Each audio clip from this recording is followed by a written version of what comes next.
Vamos, esta es la primera pregunta que nos vamos a responder hoy día. Vamos a lo básico, ¿ya? ¿Qué es la construcción industrializada? Y la construcción industrializada depende un poco a quién se le pregunte, pero en realidad sí tiene una definición, ¿ya? Y es construcción prefabricada o industrializada, para nosotros va a ser lo mismo, y es aquella que es fabricar y ensamblar edificios enteros o partes sustanciales de edificios antes de la instalación en su ubicación final, ¿ya? O sea, en el fondo es prefabricar el elemento. Y los elementos pueden ser de distinto tamaño o dificultad, ¿ok? Esto es algo también relevante. Pueden ser parte y pieza. Yo pudiese considerar que es industrializado traer ventanas. Las ventanas son partes que se juntan en un lugar, ¿cierto? Y yo luego las instalo. Entonces yo las podría considerar prefabricados. De hecho, uno considera en el nivel más básico de la prefabricación los elementos como pilares o vigas, ¿ya? En un nivel antes, que está como al límite de ser considerado prefabricación, están las partes y piezas. Y luego están los paneles, que son elementos de dos dimensiones simples. Luego está el volumen, 3D, un híbrido, en donde también puede ser considerado industrializado, en donde yo tenga una vivienda tradicional, una parte y otra que venga prefabricada en alguno de sus componentes, y luego puedo prefabricar el edificio completo, ¿ya? Esos son como los niveles. Y aquí es importante que se queden con que mientras más sofisticada la solución, por supuesto que es más complejo, ¿ya? Por supuesto que es más complejo desarrollar. Entonces, la historia de la construcción industrializada. Hice una pequeña línea de tiempo en donde en realidad lo que quiero transmitirles es una sola cosa. Pero lo interesante es que el primer edificio con estructura completa de hierro, por cierto, de hierro que es obligatorio que sea prefabricado. Yo los elementos del hierro los hago en una planta, ¿ya? Entonces, se hace en 1818 y antes de eso se habían hecho varios, ¿ya? Que eran partes, no eran completos, eran solo partes. En el 1891, en Estados Unidos, se patenta, no es el primero en fabricar, se patenta un sistema de construcción modular, ¿ya? De edificios prefabricados modulares. En 1908, primer catálogo de estructura y cerramiento de madera, que se llama Kit Houses, que es de Sears y Roebuck en Estados Unidos. En 1908, venta por catálogo, se vendieron varias miles, ¿ya? Antes de eso, no lo pongo, pero obviamente tú tenías construcción en madera que puede ser también de frames, ¿no es cierto? Que puede ser considerada prefabricada y principalmente esto se vio en algunas zonas de Inglaterra, en Estados Unidos, en Valparaíso. Tú tienes en fines del 1800 y 1900 construcción en madera panelizada, que también es una forma de entender una construcción no tradicional, ¿ya? Luego, y aquí hay un hito relevante, es el final de la Segunda Guerra Mundial. Habían varios movimientos en Europa, la Bauhaus y los movimientos modernos de finales del 1800 y principios del 1900, que estaban acercándose a las viviendas más prefabricadas o industrializadas, ¿ya? En todas sus formas. Pero es cuando termina la Segunda Guerra Mundial en donde aparece una necesidad real por construir masivamente viviendas, porque se toma la decisión de que en realidad todos tienen que tener, y muchos habían perdido las viviendas. Entonces necesitabas viviendas económicas rápido, o si no se iba a seguir muriendo la población.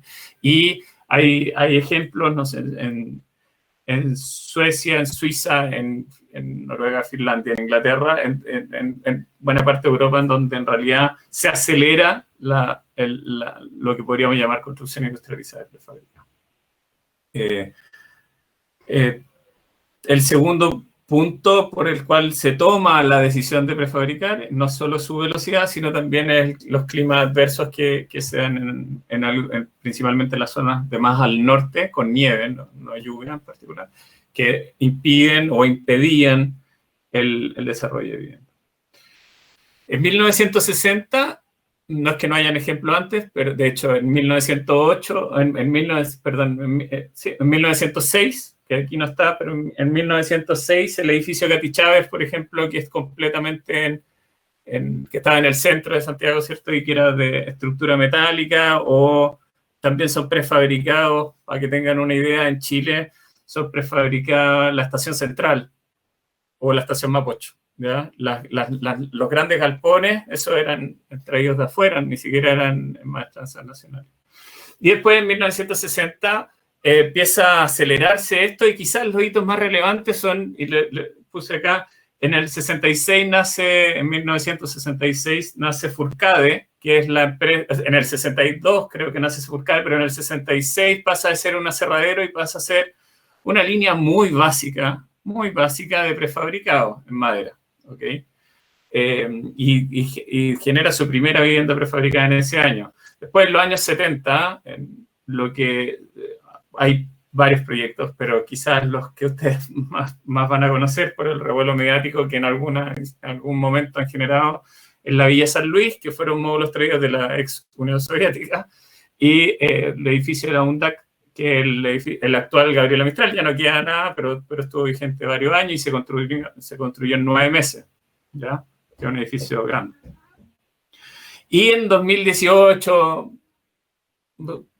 quizá algo antes, pero en 2018 en realidad lo identifiqué como la irrupción de las plantas robotizadas de construcción en Chile, ¿ya? O de construcción industrializada. ¿Dónde está EDOCE? ¿Ok? Ahora,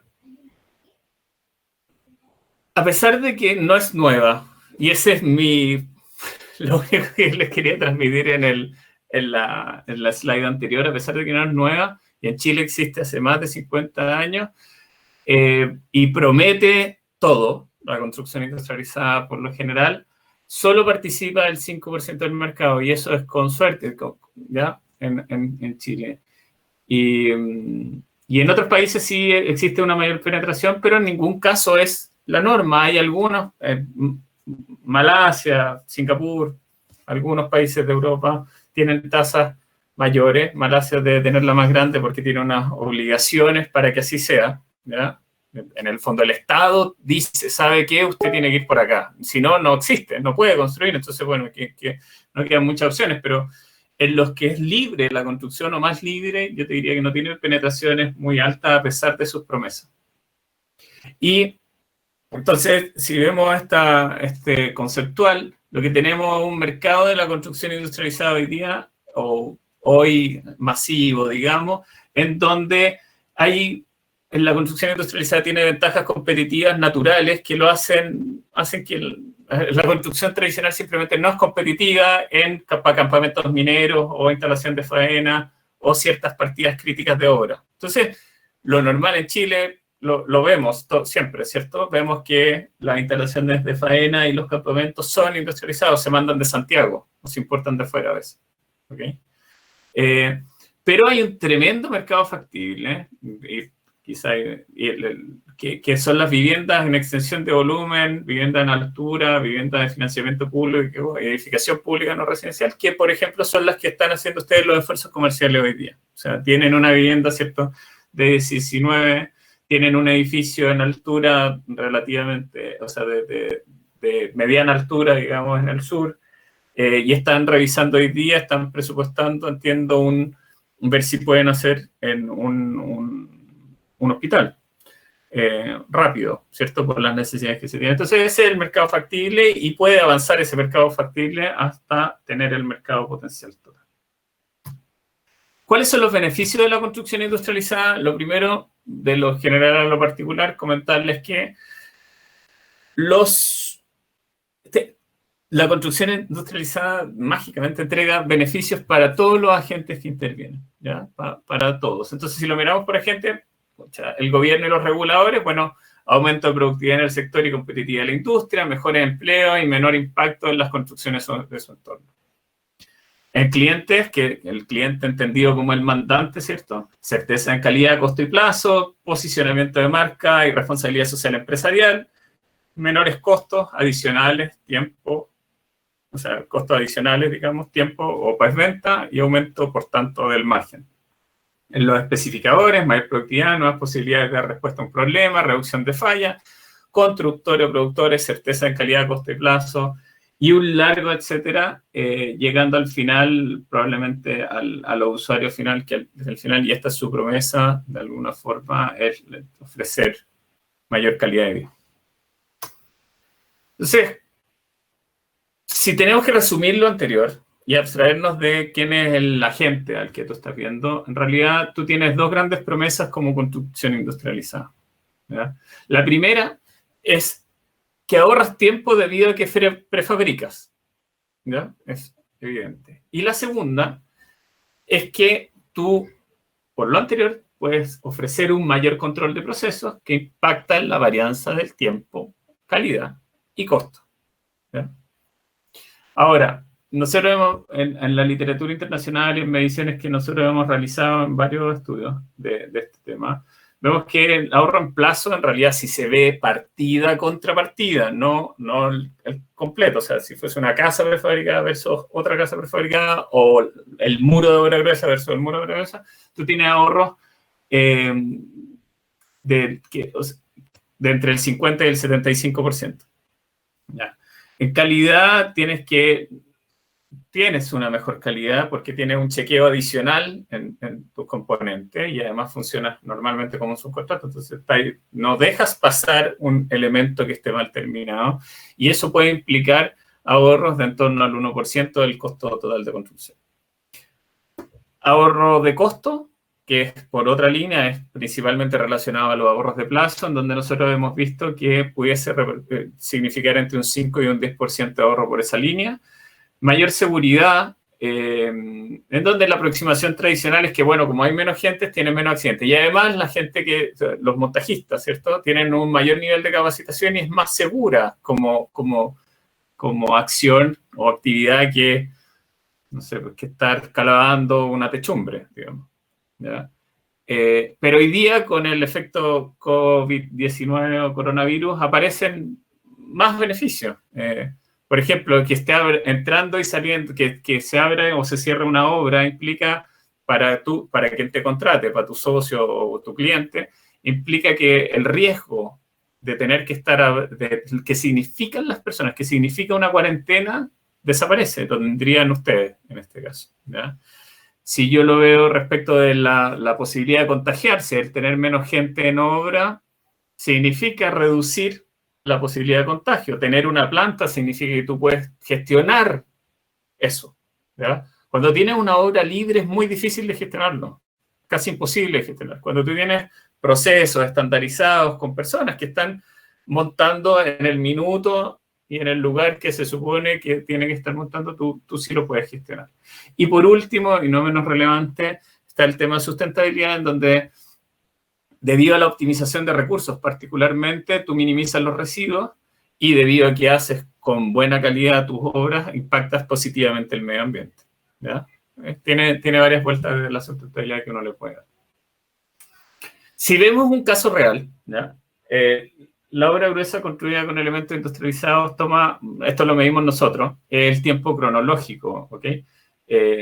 De cuánto tiempo nos tomó entre una vivienda de albañilería tradicional, madera, un industrializado de madera, prefabricado de madera, y uno de hormigón armado, y vemos que por lejos, o sea, ambos tienen ahorros de tiempo significativos. Uno significó el 24% del tiempo, el otro el 69% del tiempo, y la principal ventaja, podríamos decir, del hormigón armado, o sea, perdona, de la madera por sobre el hormigón armado está porque es un sistema seco, por tanto no tiene faenas húmedas en obras adicionales como sí las tiene el hormigón armado. Por último, señalar, no sé si ven el puntero, pero es que el ahorro estos ajustes son acciones que se deben realizar, ¿ok? Acciones que se deben realizar una vez ya construido el muro. Ejemplo, pongo la albañilería y ahí no está terminado el muro. Después tengo que arreglar todos los ladrillos que se me rompieron, ir corrigiendo las canterías, y eso son un montón de horas que normalmente no están contabilizadas en una empresa, en una constructora. Aparecen como gastos generales, lo hace un maestro. Y esos son horas relevantes. Y aquí, para ir terminando esta parte, en realidad comentarles que el diseño y la ingeniería son claves para hacer tangibles los beneficios de la industrialización. Entonces vamos a volver más adelante, pero es importante que lo entiendan. Todo lo que hablamos recién está en esta gráfica. Estamos comparando sistema tradicional con un sistema industrializado y lo que tenemos son un mayor ahorro de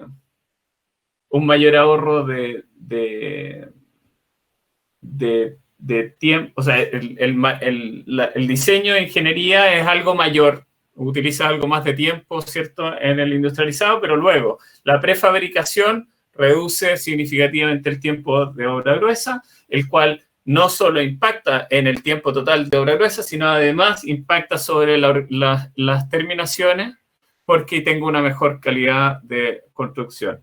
Por tanto, puedo entregar antes y eso tengo los ahorros que estábamos hablando en la slide anterior o 2 slides anteriores. Para llegar a esto, no es tan fácil. Entonces, hay necesidad de ingeniería y coordinación temprana y además se requiere alineación absoluta del proyecto con el mandante. Este es un caso, así si les mostré el de arriba, un caso que estaba idealizado, ¿ya? Porque lo que hicimos fue medir peras con peras, sin los ruidos, o sea, los errores sí los medíamos, pero era una casa contra una casa contra una casa, ¿ok? Y aquellos tiempos que eran errores, por ejemplo, de logística, no los considerábamos, porque entendíamos que era un error particular, ¿ya? Aquí lo que vemos es la realidad más dura. Y este es un proyecto real, en donde lo que vemos es en la línea azul, vemos qué era lo que cómo se suponía que se iba a comportar el proyecto, ¿ya? El proyecto que tenía muros, estructura, un sistema de prefabricado ya en su estructura. Y cómo se dio es la curva verde con su proyección en amarillo. Esto es cuando hicimos la proyección. Y lo que vemos es que está muy desviado, extremadamente desviado, y se comportó peor que cualquier proyecto tradicional que haya realizado esa empresa hasta ese minuto. No vamos a entrar por qué sucedieron esos problemas, pero lo cierto es que no debieron haber sucedido esos problemas, no debieron haber habido esas descoordinaciones ni lo que sea que sucedió, y al final nadie ganó. Aquí perdió la planta, perdió el industrializado, perdió el lado, por cierto, perdió el proyecto muchísima plata, ¿ya? Entonces, hablemos un poco de las brechas, ¿ok? Oye, ¿están bien hasta acá? Hagan un dedito así para arriba, un hasta abajo. Vamos, perfecto. Bien. Ya. Sí, ahí, sí. Ya, perfecto, ya. Ok, brechas, chicos. Brechas de la construcción industrializada. Esta es la cadena de valor de la construcción, ¿ya? Donde es la cadena de valor más pura, tiene una instancia de diseño, ¿cierto? Una de construcción y una de operación, ¿ok? Eso es como la cadena básica. Y están las capas de agentes, que las vimos algunas slides antes, ¿cierto? Está el gobierno y reguladores, los clientes o mandantes, luego están las fuentes de financiamiento, que quedan ahí al límite, pero ahí están. Están los planificadores y los arquitectos, los especialistas, los constructores, los proveedores de productos y servicios y el cliente usuario final. Y, bueno, tienes brechas, ¿ya? Y aquí vamos a repasar por 3 clústeres que nosotros agregamos hace algún tiempo. Uno son brechas legislativas y regulatorias, ¿ya? Por ejemplo, no son todas, pero tienes restricciones al diseño o falta de reconocimiento del atributo de construcción industrializada por parte de, por ejemplo, el regulador, el Estado. Aquí les podría poner un ejemplo de eso, es que ustedes, no sé, en la forma de pagar de un proyecto, un DC-49, no es la mejor, no les favorece tanto a ustedes. Tienen que hacer un esfuerzo de caja mayor a que si construyesen como de forma tradicional. O les podría decir que en realidad no debiese pagarse solo por los metros cuadrados, sino quizás se debiese ver alguna otra forma de pago. Pero A eso se refiere eso. Luego, restricciones de transporte para sistemas prefabricados 2D y 3D. Ustedes tienen límites para transportar los elementos en la carretera. Sobre 3,5 metros de ancho, ¿cierto? Tienen una restricción, tienen que ir con policía, digamos, con escolta, y más de cierta altura, que será, depende del camión, si es cama baja o alta, pero que sé 3 metros, algo, ¿ya? Tampoco pueden. Entonces tienen esa limitación. Y luego, cuando revisamos una brecha entre constructores y proveedores, está la alta tolerancia en elementos construidos, ¿ya? O sea, tú cuando hablas con un... o sea, la regulación permite, de hecho, altas tolerancias, permite desviaciones de un par de centímetros en Chile, que tienen generan un montón de externalidades. No se alcanza a caer el edificio, por cierto, pero pucha que sale caro arreglar eso en el tiempo, ¿ya?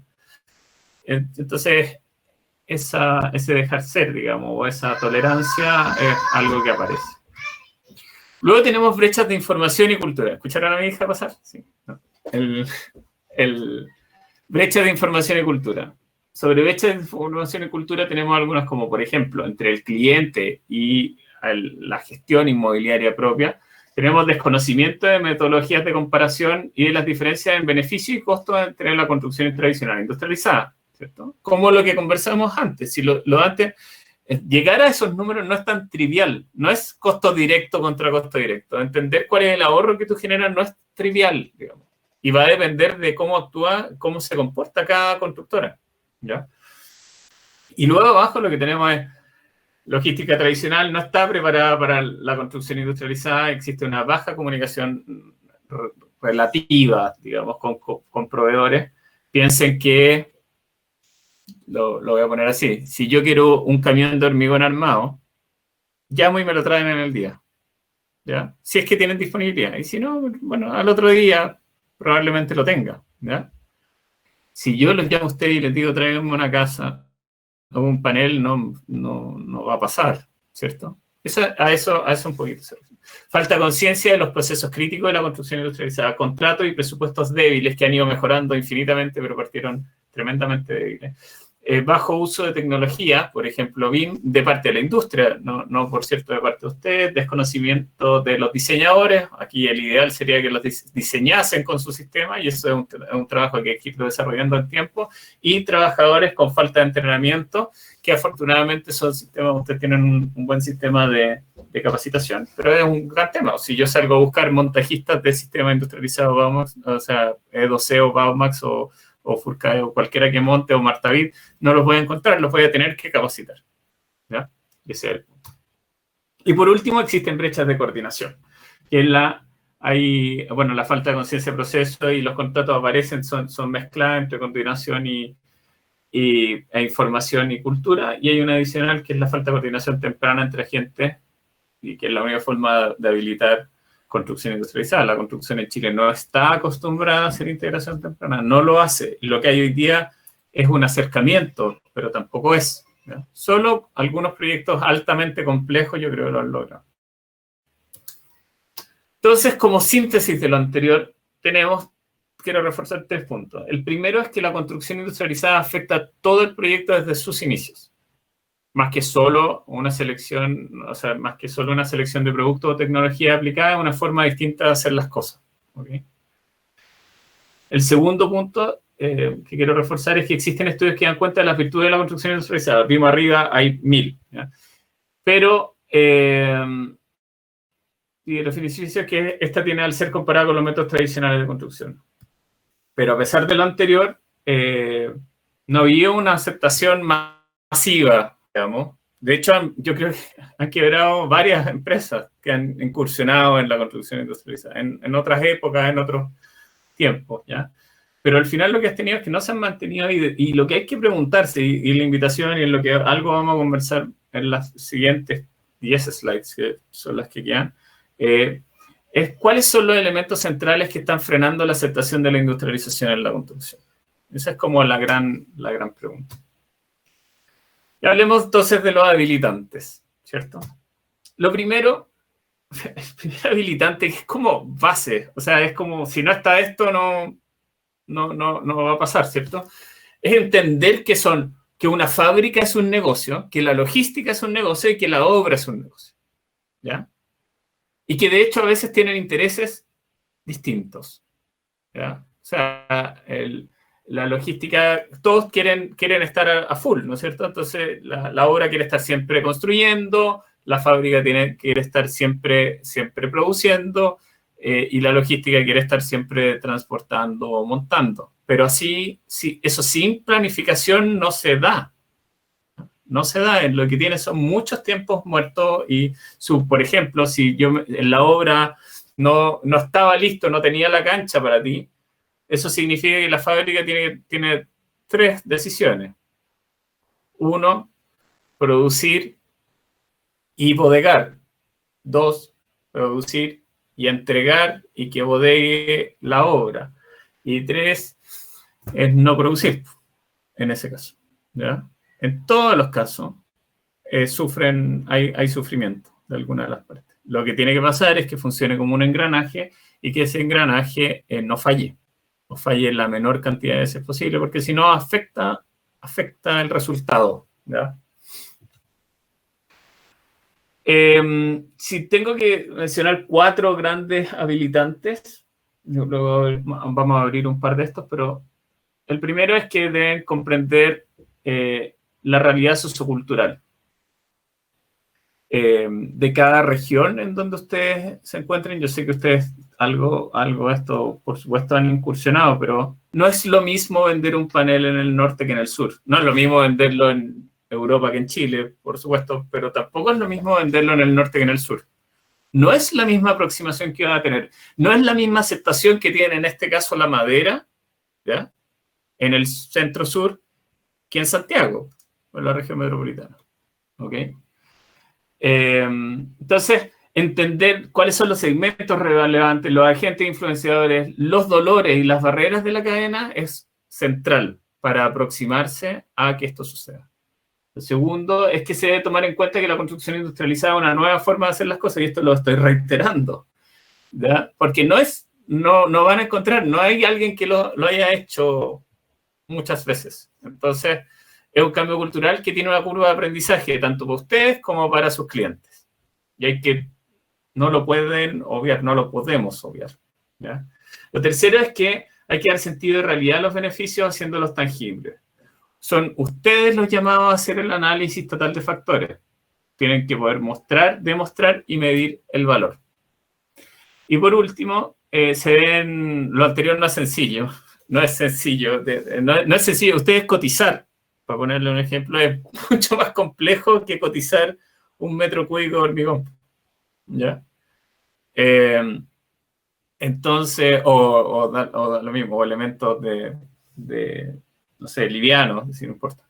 Pero es mucho más complejo. Ustedes se involucran con la solución completa. Y eso es un esfuerzo importante. Entonces, pensar en disponer de todas las herramientas, ojalá y entornos digitales que favorezcan la generación de datos, flujos de información, aprendizaje continuo, etcétera, son algo, si no habilitante, al menos muy, muy, muy recomendable. Respecto a un doble clic sobre el análisis total de factores, mencionarles a qué nos referimos, ¿ya? Lo normal es que uno va a una obra y los tipos te dicen, usted es muy caro. Eso es como yo esperaría que sea lo normal, en lo que hemos conversado, en lo que he conversado con otros actores de la industria. En este caso está, por ejemplo, dice, para que usted se lo ponga en la cabeza, hormigón, fierro, moldaje y mano de obra. Bueno, ese sería el costo directo. Y te dicen, bueno, está muy caro porque a mí el APU es tanto. Y después tú le dices, bueno, pero no es tan así, y empiezan a sacarle punta al lápiz, ¿cierto? Y normalmente sigue el nivel 2, que son los procesos, ¿ya? Donde se hablan de los atrasos, calidad y eficiencia de las partidas siguientes. Eso es como a lo que más se llega. Pero tienes 2 niveles más abajo y son la base, y a veces las constructoras no tienen claro estos 2 niveles. Uno son los procesos logísticos, fabricación e instalación eficiente, que es más propio de ustedes y que ustedes tienen que lograr que confíen en ello, y el impacto en la postventa, en donde la postventa es un número, pero no necesariamente está identificado dónde se genera ese problema, a menos que sea muy evidente. nos equivocamos en la instalación, pero nadie va a ver que en realidad las cerámicas se soplaron porque estaban muy chocos los muros y tenían mucha carga de Becron. Ya, voy a poner un ejemplo. Este es el análisis total de factores que uno se refiere. Son todos los costos.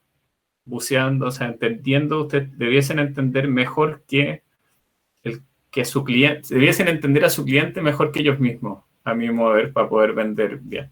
¿Ya? Y el otro punto que quería hacer, un doble clic, es la integración inmobiliaria, constructora, proveedor, que es la forma, como les dije hace algunas slides, que a nuestro modo de ver es la forma de obtener el máximo beneficio de los sistemas industrializados. La coordinación temprana y la integración de todos los agentes involucrados. ¿A qué nos referimos con esto? Por ejemplo, a optimizar el plazo de construcción, aumentar la productividad de partida constructiva, adaptarse a las necesidades de una nueva forma de construir, una invitación a un proceso de mejora continua permanente, afianzar una relación de largo plazo y de mutuo beneficio entre la inmobiliaria y el proveedor, ese sería el ideal, y entre la constructora y el proveedor, por ejemplo, diseñar y respetar un plan logístico y reducción de costos logísticos, que es central para usted. Cualquier modificación. Hoy día lo del COVID era poco previsible, pero hay un montón de cosas que suceden siempre en las obras que en realidad hay que hacer los esfuerzos máximos porque se respeten los planes logísticos. Por último, un breve capítulo dedicado a los desafíos para poder ir cerrando. Y el primero, son 3 desafíos, ¿ok? El primero es entender que se ofrece una solución, ¿ya? Entonces, entender que se ofrece una solución implica entender que hay sistemas y procesos y servicios. Y los servicios son relevantes, ¿ya? Son muy relevantes, extremadamente relevantes, que no es su producto solamente, es mucho más que su producto, ¿ya? Es cumplir el tiempo, es que la gestión comercial se haga permanente, es un montón de cosas. Tengo una slide más adelante que habla de esto, que es esta, ¿ya? Y que está asociada a los servicios de valor que tú puedes ofrecer. Estas son las etapas de proyecto, no es la cadena de valor, son las etapas de proyecto de un proyecto tradicional que parte con diseño y concepción de proyecto, parte antes, pero hagamos que parte en el diseño y concepción de proyecto, y después tiene diseño e ingeniería de procesos, negociación y cierre, ejecución postventa, ¿cierto? Ese es como el proceso comercial resumidísimo. Y lo que tú tienes es un montón de servicios que ofreces o pudieses ofrecer, esto es genérico de la construcción industrializada, a lo largo del proceso, de las distintas etapas.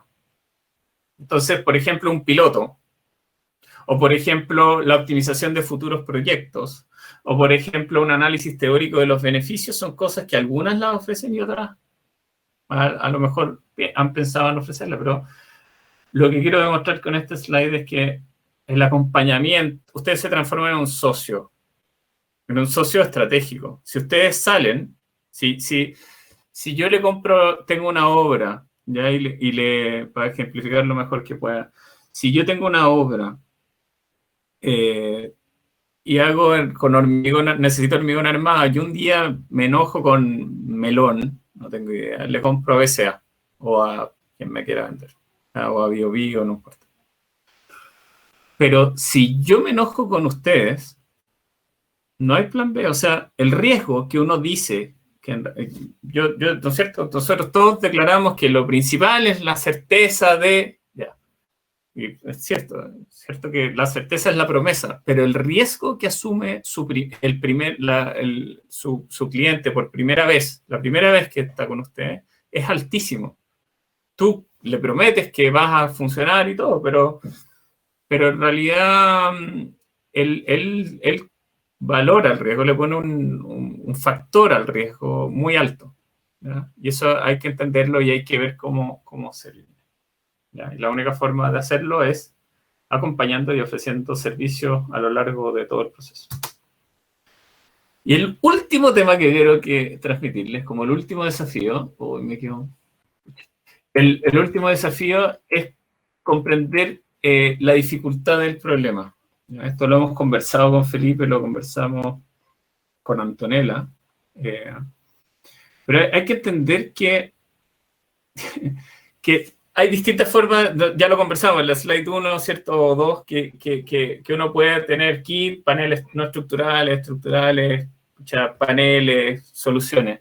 Y hay que entender que mientras más complejo, ¿ya? Mientras más compleja la solución, más esfuerzo hay que realizar de parte de usted y requiere realizarlo y llevarlo adelante requiere mayores niveles de confianza de parte de sus clientes. Y ese era el último mensaje que les quería decir. Es un tremendo desafío el que ustedes tienen. Creo que lo están haciendo bien, realmente bien, pero es un desafío grande, ¿ya? Con eso quería terminar y ahora tengo que leer 15 mensajes. Oh. Gracias, Juan Pablo. Tremenda presentación. Hay harto contenido que, bueno, a todos no hace mucho sentido por los problemas y las cosas que hemos tenido que ir solucionando. Si queréis, puedo ir yo ya, te lo agradecería. Haciendo las preguntas, las voy a leer también, así que también puedo juntar más al mismo tiempo. La primera pregunta de Juan José Ugarte. La pregunta es si que existe alguna diferencia al hablar de construcción prefabricada y construcción industrializada, o son sinónimos. En mi entender son sinónimos. En el entender, yo te puedo decir hasta el nombre de la persona, pero no lo voy a decir. En el entender de otros expertos, la construcción industrializada también cae el mejorar los procesos en obra, ¿ya? O sea, en hacer que la construcción tradicional funcione como una fábrica. Pero a mi modo de ver, no, pues eso es construcción tradicional funcionando como debiese funcionar, ¿ya? Es la definición internacional de construcción industrializada y la que quedó en el Consejo de Construcción Industrializada. Nosotros hicimos el plan y la estrategia inicial.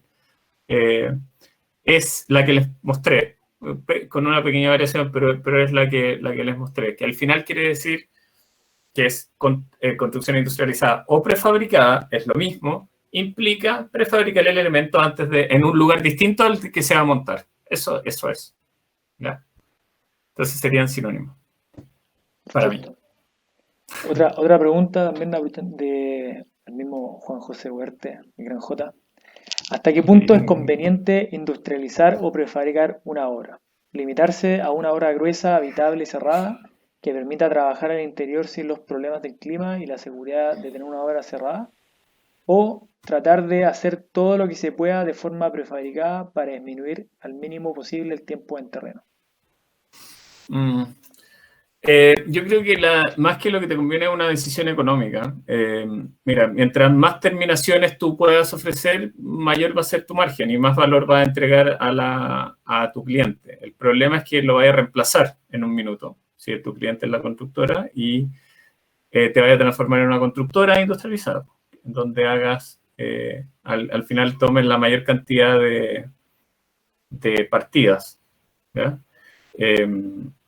Yo creo que lo que hay detrás, para tratar de dar mi opinión, pero uno lo que hace, a ver, un segundo para pensar la respuesta.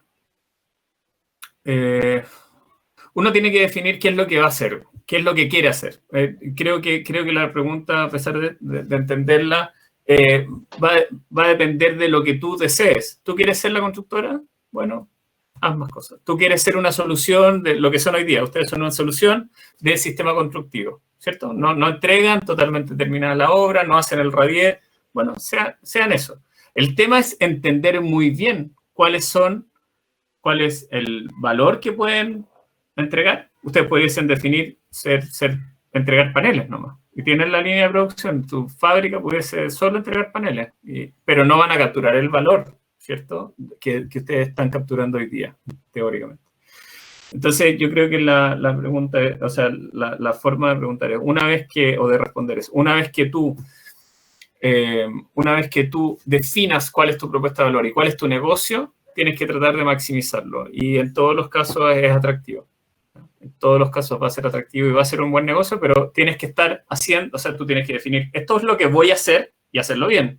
No te pueden quedar cosas afuera. Entonces, cuando tú decides, que es como acá, cuando tú decides que va a ir más allá porque la del sur, o sea, porque le va a solucionar todo el problema al cliente, tienes que entender las implicancias de eso y tienes que entender que ya no vaya a poder asociarte probablemente con una constructora. ¿Ya? No va a ser un subcontrato a la constructora. Perfecto. Desde el punto de vista de la sustentabilidad, Simón Vial, que es jefe de la planta, hace la pregunta de si sería un plus para optar por la construcción neutralizada, la disminución de la huella de carbono, ante la construcción tradicional. O sea, entendemos que la construcción neutralizada disminuye los residuos y, bueno, ahora nosotros nada más construimos con madera. Y pregunta si es que se considera este aspecto en Chile, pensando en cómo estamos ahora y lo que se viene en el futuro.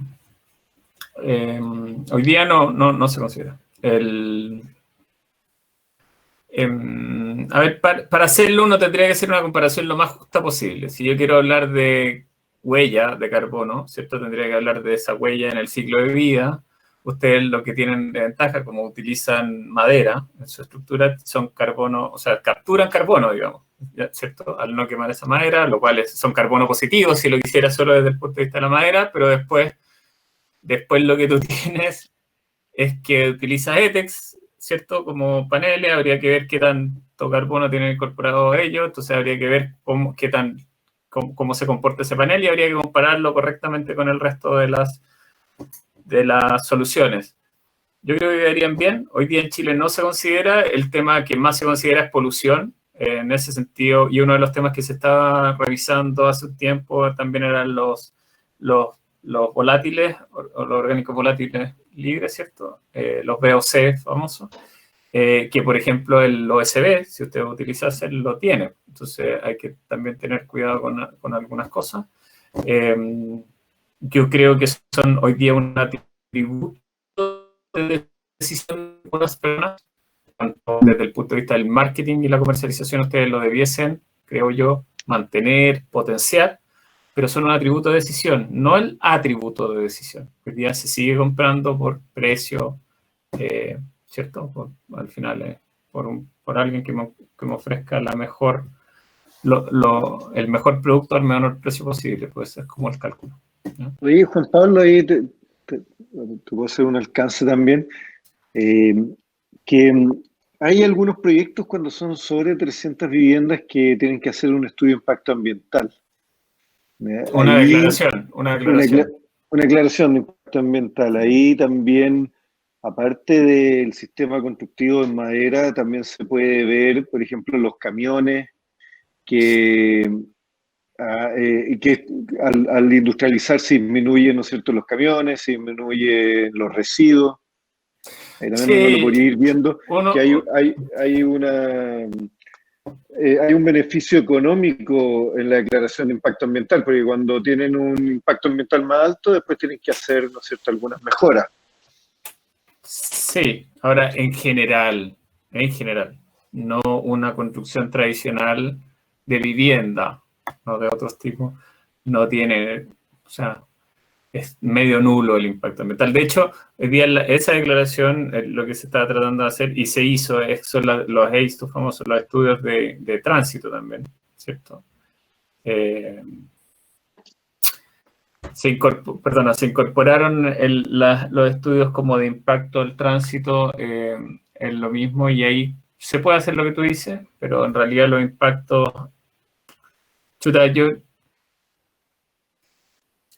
Mira, voy a ser súper transparente. Para mí, la sustentabilidad es un tema gigante. Ya buena parte de mi carrera la desarrollé en esa línea. ¿Okay? Y ¿qué más? Me encantaría que se pidiesen más cosas y se tocase mejor el tema. Pero la pregunta fue en realidad fue oye, ¿tenía una ventaja? Y yo sinceramente creo que no. Creo que la ventaja es porque tú estás haciendo un mejor producto, porque estás haciendo un mejor país. Creo que la ventaja va por esa línea. Pero si estuviese así de regulada, algunas industrias no podrían construir en Chile. y pueden. A veces es como, estoy siendo súper crudo en mi respuesta. No porque no quiera que pase, sino porque creo que por ahora, bueno, los temas van un poco lentos y espero que sigan avanzando. El camino por el que se ha avanzado, en Chile en particular, bueno, ustedes saben, hay calificación energética, hay regulación térmica, normativa térmica vigente, acústica vigente, fuego vigente, y salió hace poco el CEF, ¿no es cierto?, la certificación de edificación de vivienda, digamos, de sustentables, certificación CBS, certificación vivienda sustentable. Que lo partí yo cuando estaba en el ministerio y se lanzó hace poquito, y es una buena noticia, pero sigue en ese nivel, sigue en un nivel que todavía no tiene las capas de fomento, todavía no tiene las capas regulatorias detrás, y sí está marcando el camino. Quizás podemos esperar que en los próximos 10 años o 5 años, ojalá tengamos algo más, pero iría por esa línea, porque es la que más afecta a Chile, la de las emisiones primero, la de los residuos segundo. Y la del carbono ni en Alemania. O sea, el Ángel Azul, que es una certificación de análisis de ciclo de vida y de las huellas de carbono hídrica, no es obligatorio para algunas cosas, como por ejemplo la construcción, porque es muy compleja. Entonces, hay que empujar para en ese camino. Esa yo creo que es la dirección, porque además tú puedes cuantificar cuáles son los efectos negativos o las externalidades negativas que generan las construcciones en el medio ambiente, y debiesen contabilizarse, pero no se contabilizan. Y no es fácil de contabilizar. Ese es como mi punto. Claro. ¿Verdad? Juan Pablo, hay 3 preguntas más que o sea, la hago todas juntas así para si se me olvida. la puedo volver a repetir. No. Diego Contreras pregunta, en comparación a mercados extranjeros en construcción, la vivienda en Chile es bastante cara. Entonces, la pregunta es si es que la industrialización ha mejorado la adquisición de viviendas en cuanto a costo en otros países. En ese caso, en cuyo caso se esperaría ver esto mismo en Chile. Esa es la primera pregunta. Después Salvador Correa pregunta con respecto a la coordinación temprana. ¿Qué condiciones se deben dar para tener una coordinación temprana efectiva? Como ir más allá del acercamiento. Eso ha sido algo que hemos tenido que ir trabajando cada vez más y nos hemos dado cuenta que es como lo que genera más retraso en toda la etapa de diseño. Uh-huh. Y por último, Ronald Castillo, que es jefe de operaciones, pregunta, bueno, hablaste del engranaje entre fábrica, logística y montaje para que la industrialización funcione bien, ¿no es cierto? ¿Cuál crees que son las claves para que esto ocurra de buena manera? ¿Y qué herramientas tecnológicas podrías recomendarnos para integrar los conocimientos y necesidades de cada área? No. Puros temas. Sí, pues, complicado. Se va a acabar el tiempo, así que ya no. Oye, sobre los costos, yo no estoy tan claro, a pesar de que puedo estar de acuerdo en algún punto, no estoy tan claro que sea correcta la afirmación, ¿ya? El costo de construcción es una cosa, pero en realidad tú tienes que comparar el costo de construcción en un lugar sísmico, con el nivel de desarrollo que tiene Chile, con las condiciones, con las mismas condiciones en las que se construye en Chile, con el cumplimiento de la regulación, con los permisos, los impuestos, y el nivel de vida probablemente. Y en ese sentido, a pesar de que sí es algo más caro la forma de construir en Chile, porque se indexa al final a cómo han aumentado el precio de las viviendas. O sea, toda la cadena, una vez que tú puedes vender más caro, toda la cadena se sube rápidamente. Es lo mismo que en la minería. Una vez que sube el cobre, no es que alguien margina, todos se arreglan hasta el último, ¿ya? Y eso yo creo que pasa no solo acá, sino en todas partes. Entonces para responder sobre si creo que van a bajar los costos o se va a hacer más competitivo el mercado, solo si ustedes lo definen así, y no estoy tan claro que vaya a ser así. Porque lo lógico sería que ustedes trataran de cobrar lo que cobra el otro y marginar más. Eso sería lo lógico desde el punto de vista del negocio. ¿Ya? Ustedes no depende que cambie o sea, a menos que tengan mega espalda, pongan 100, no sé, empiecen a hacer el 50% de la vivienda en Chile. Claro, ahí el resto tendría que bajarse, pero en realidad no se ve muy factible. Esa sería como mi respuesta. No sé si la respondo completamente, pero en realidad creo que la aproximación lógica sería el hilo de mi respuesta, y la base es que la aproximación lógica sería no que ustedes cobren más barato, sino que cobren lo justo en el mercado en el cual participan para maximizar su beneficio, como el objetivo de una empresa. ¿Ya? Respecto de la coordinación temprana, que la hizo Salvador, creo, ¿no? Sí. Respecto de la coordinación temprana, la única forma, a nuestro modo de ver, de tomar bien el punto es casi proveer el servicio de ustedes ser los coordinadores, ¿ya? Pero aún así es complejo, porque la forma de construir en Chile todavía no asume, la forma tradicional de construcción en Chile todavía no asume, a mi modo de ver, que tiene que poner un esfuerzo mayor en las etapas de diseño. Así de simple. Entonces trata de lo sigue haciendo en los tiempos que estaba acostumbrado. Y una vez que le entregan el permiso, quiere estar construyendo ese mismo día, porque normalmente tiene ya los terrenos listos y tiene el flujo y un montón de cosas. Entonces, y en ese es el momento en donde se gasta, ¿ya? Como desde el punto de vista del diseño de detalle. Entonces, a mi modo de ver, la única forma es como, o la mejor forma sería, o la forma que se podría probar, es ofrecer tener una venta especialista que sea lo suficientemente especialista como para que tú acompañes y generes, tú hagas la coordinación tú termines haciendo la coordinación de todos. ¿Ya? No dejarlo ni en el arquitecto, que no lo va a hacer, ni en ninguno de los subcontratos, que tampoco lo va a hacer. O sea, ninguna de las especialidades. Sí. Yo lo que veo es que se pudiese ser un camino. ¿Ok? Y no me acuerdo la tercera pregunta. La tercera tiene que ver con el engranaje que decías de la fábrica, logística, montaje. La pregunta es, ¿cuál crees que son las claves para que esto ocurra de buena manera? ¿Y qué herramientas tecnológicas podría recomendarnos para integrar los conocimientos y necesidades de cada área? Sí, para mí las claves son... Lo primero es que cada uno... Aquí no hay alguien que puede supervisar a que todo lo haga bien. Entonces, cada uno tiene que hacer la pega que le corresponde, ¿ya? Y hacerla bien. Tiene que hacer la pega a la cual se comprometió. Si no la hace, falla la cadena. Punto.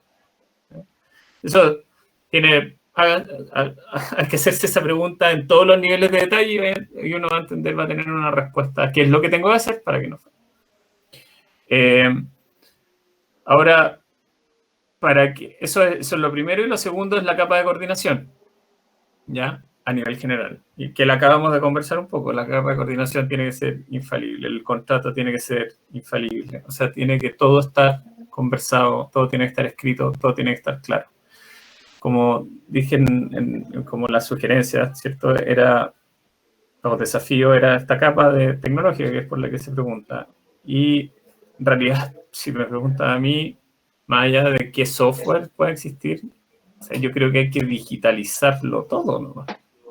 Tú vas a poder vender mejor si tienes un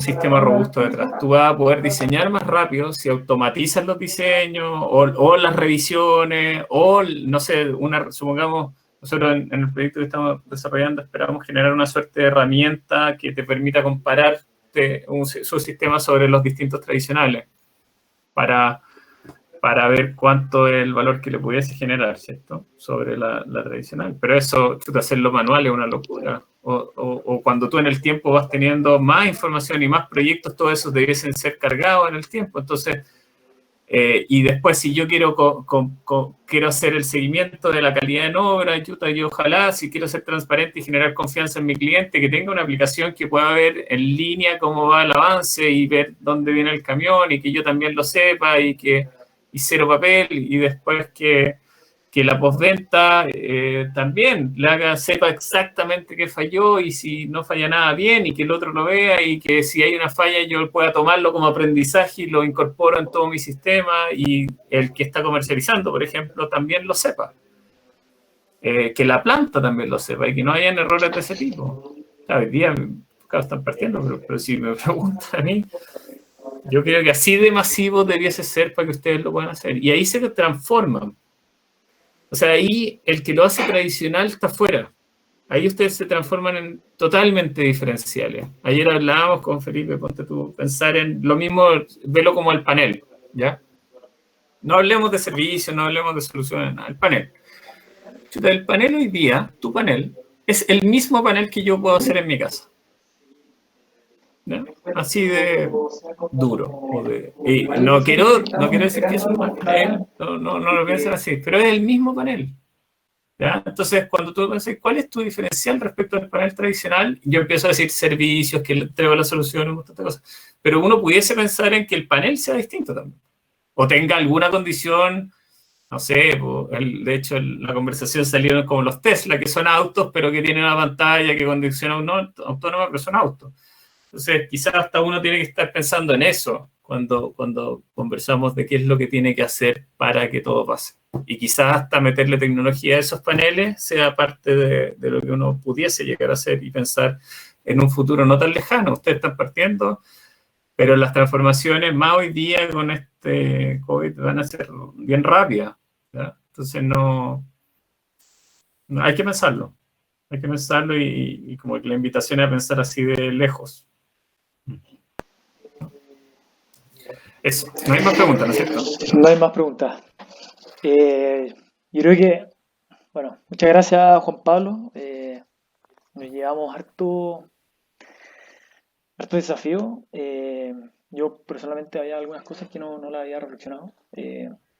Pero está bueno. Yo creo que tener como estos espacios para conversar un poco más en profundidad, repensar lo que estamos haciendo, hacia dónde queremos llegar, cuál es nuestro valor. Yo creo que siempre hay que estar dándole vuelta, y son buenas estas instancias en que participamos. Ahora estamos casi todo EOC metido, oficina, planta, que son pocos los momentos que puedo hacerlo, así que aprovechar también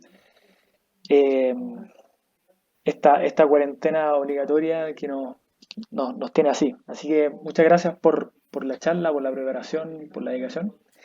Y no sé, Felipe, si es que quieres decir algo también. Yo les quería agradecer antes de Felipe, para que Felipe cierre. Déjame dar dos palabras. Oye, agradecerle el interés. Espero que de verdad le haya servido, le haya gustado. Y quedo disponible, o sea, cualquier cosa duda que tengan o conversación que les gustaría tener disponible, feliz de hacerlo dentro de obviamente si me dan los tiempos y los espacios, pero de verdad feliz de tenerlos. Son temas que a mí me gustan harto y feliz de tener una conversación con cualquiera. ¿Ya? Gracias, Felipe, por la invitación, gracias, Lucas, por todo, y gracias a todos por las preguntas y la atención. Buenas tardes. Agradecerte a ti, Juan Pablo. Muchas gracias por el tiempo dedicado. Yo creo que todos nos vamos mucho más claros, ¿no es cierto?, sobre la industrialización, cuál es el futuro que existe, y también cuáles son qué es lo que tenemos en el fondo que pensar día a día para lograr que la industrialización vaya creciendo en Chile y en Latinoamérica. Yo creo que nosotros como EOC tenemos gran parte de la responsabilidad y feliz de tomarla, porque también creemos en la industrialización, pues creemos que aunque no baje tal vez los costos, ¿no? Como había alguna pregunta ahí, tal vez no podamos lograr que bajen todos los costos a nivel nacional de las casas, pero sí podemos hacer, ¿no es cierto?, mejores casas, mejores viviendas, al mismo costo, en el fondo al costo del mercado, que las casas que podamos entregar sean unas mejores viviendas, sean con mejor aislación térmica, mejor aislación acústica, con mejor calidad en el futuro, o sea, que tengan menos problemas de postventa, como uno podría llamar. Pero eso yo creo que el llamado también de la industrialización a que aprovechando la industrialización nosotros podamos mejorar la calidad. Y sobre todo en el segmento que estamos actualmente, que hay harto todavía para crecer y para mejorar. Así que muchas gracias, Juan Pablo. Te teníamos un presente, pero como lo hemos hecho de forma virtual, algún día te lo entregaremos. Te lo voy a cobrar hasta aquí. Perfecto, muchas gracias. Va a llegar después un motoboy ahí con algo, ¿no? Ahí vamos a decir que mandamos un rápido para allá. Muchas gracias. Eso, gracias a todos por la participación, por las preguntas. Y lo último, antes de que nos vayamos, les voy a mandar después un formulario de Google vamos a ver hacer una evaluación del encuentro, más que del charlista y de los expertos. Oye, pero te agradecería si lo hacen, feliz, o sea, en general súper bienvenidas las críticas, así que si agregan una capa, de preguntas que les pareció la charla y el charlista feliz y que me la puedas compartir. ¿Ya? Ya, sí, de todas maneras. Eso, así que ahí después se las mando por mail para que podamos tener feedback y también seguir mejorando los encuentros que se vienen en las próximas semanas. Perfecto. Eso. Muchas gracias por la invitación. Bien, gracias Juan Pablo, gracias a todos y cuídense. Eso. Sí, cuídense todos. Muchas gracias a todos. No se enfermen. No se enfermen, por favor. No se enfermen. Gracias, buenas tardes. Gracias. Chao, que estén bien. Chao.